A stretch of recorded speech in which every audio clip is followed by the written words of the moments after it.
It's okay to be sad.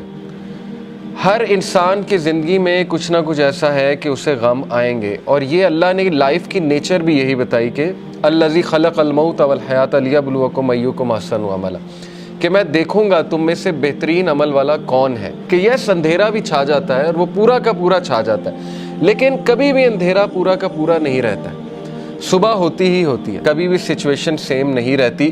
تو مومن کو کبھی بھی ہوپ لیس نہیں ہونا چاہیے کسی بھی سچویشن کے بارے میں. ہوپ ہی ایک ایسی چیز ہے نا جو انسان کو زندہ رکھتی ہے. تو اللہ تعالیٰ ہوپ دلا رہا ہے. یہ اللہ کے الفاظ ہیں، یہ کسی انسان کے الفاظ نہیں ہیں کہ اللہ تجھے نہیں چھوڑ سکتا، نہ اللہ تجھ سے ہیٹڈ کرتا ہے. بس یہ اللہ کے کچھ طریقے ہوتے ہیں انسان کو ٹیسٹ کرنے کے لیے، انسان کو کچھ سکھانے کے لیے، کیونکہ یہ دنیا کی زندگی تو ہے ہی بہت ٹیمپرری. اصل میں آخرت کی زندگی ہے، وہاں پہ آپ کا ریوارڈ جمع ہو رہا ہے. اللہ کے ہاں دیر ہو سکتی ہے لیکن اندھیر نہیں ہے، ٹھیک ہے نا. اس کی بہت سی حکمت ہے اس دیر کی.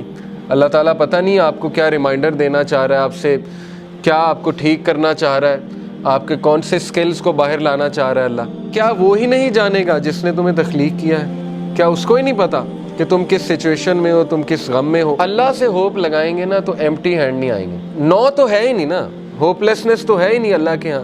اس لیے یہ شیطان ہوپ لیس کرتا ہے بندے کو آ کے کہ جی تجھے تو یہ ملا ہی نہیں، پتہ نہیں اس کے بدلے اللہ نے کیا دینا ہے. تیرا رب تجھے اتنا دینے والا ہے عنقریب کہ تو راضی ہو جائے گا. جو بندہ خود پین میں ہوتا ہے نا، وہ پھر دوسروں کی بڑی زبردست مدد کرتا ہے. تو غم کو بری بات نہیں ہے، ٹھیک ہے نا. غم کو سزا نہ سمجھیں. غم جو ہے یہ تو روحانیت کی سیڑھی ہے. اس روحانیت کی سیڑھی پہ چڑھ کے انسان کا جو ہے وہ دل نرم ہوتا ہے، پھر وہ دوسروں کا غم فیل کرتا ہے اور پھر وہ دوسروں کے لیے کچھ کرتا ہے. دیکھیں نا، جن سے اللہ ناراض ہوتا ہے ان کو تو یہ سائن ہی نہیں ملتے، وہ تو فل مزے میں ہوتے ہیں. ان کو نہ کوئی مصیبت آتی، نہ کوئی پرابلم آتی. جیسے اللہ کے نبی صلی اللہ علیہ وسلم کو اللہ نے کہا کہ ان کا جو مزہ ہے، ان کا کھانا پینا، ان کی عیاشی آپ کو دھوکے میں نہ ڈالے. یہ اللہ تعالیٰ ان کو ڈھیل دے رہا ہے، یعنی اللہ ان سے اس حد تک ناراض ہو چکا ہے کہ اللہ ان کی کیئر ہی نہیں کر رہا. جس شخص سے اللہ ناراض ہو جاتا ہے تو پھر اللہ کے نبی نے کہا کہ پھر اللہ تعالیٰ اس کی وہ بھٹکتا رہے اور وہ جس وادی میں مرے اللہ کو اس کی کوئی فکر نہیں ہے.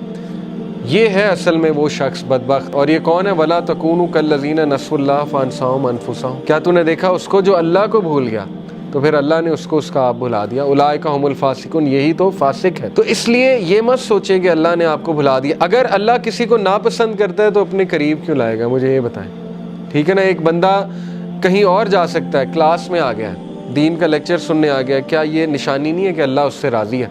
ورنہ تو اللہ تعالیٰ چاہتا اسے کہیں اور لے جاتا، اللہ اس کی کیئر چھوڑ دیتا. اگر ایک بندہ گناہ میں اور وہ دعا کیے جا رہا ہے اللہ سے کہ اللہ مجھے کسی طرح نکال دے اس سے، تو اللہ تعالیٰ اس کو شاید کوئی غم بھیج دے، کوئی ٹیسٹ اور ٹرائل میں ڈال دے اور وہ بندہ اللہ کے قریب آ جائے. اللہ سے امید لگانی ہے، انسانوں سے نہیں. بیچ میں کوئی پھر وہ شرک نہیں ہونا چاہیے، بیچ میں نہیں کوئی ہونا چاہیے اینٹیٹی.